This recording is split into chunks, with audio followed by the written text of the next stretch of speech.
The bombshell decision this summer to overturn Roe v. Wade is still having ripple effects across America. The seismic shift leaving much to be done in the eyes of pro-life supporters when it comes to supporting families. Some members of Congress are working on a plan they believe would do just that. It involves direct payments to low-income families, but it could be a tough sell to conservatives. CBN News Capitol Hill correspondent Matt Galka brings us a look at the proposed legislation. Matt? Caitlin, the initial reaction to the Supreme Court decision returning abortion to the states was that it could mean momentum for stronger pro-life legislation. It's also served as a catalyst for an idea not necessarily embraced by some conservatives. While the reversal of Roe v. Wade was seen as an obvious win for pro-lifers, it also meant the beginning of another battle.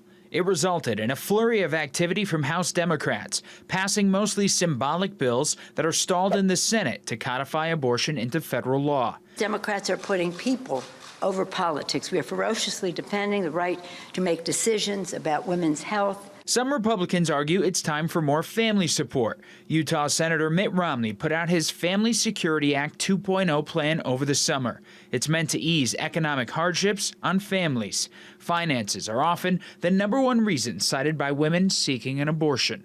Romney has tried to thread the needle between support and what could be perceived as welfare in the bill. I'd like people, a young woman that's not working and is pregnant, I'd like her to know that she doesn't have to eliminate the pregnancy to be able to carry the financial burden of a child.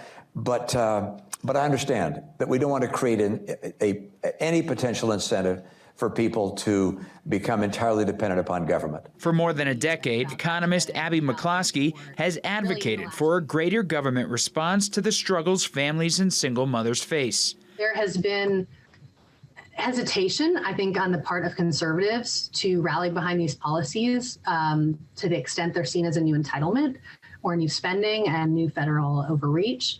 And, you know, as a conservative, those concerns are ones I take seriously as well.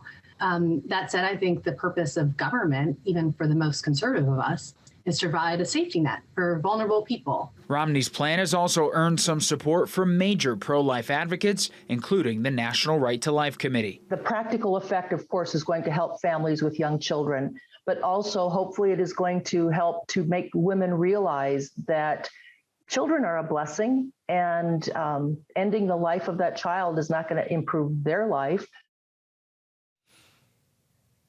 Romney's plan isn't the only GOP effort in the space. Florida Senator Marco Rubio has sponsored a plan that also includes a tax credit, plus expands into areas like paid leave, adoption, and crisis pregnancy centers. You can read more about both of those plans on CBN.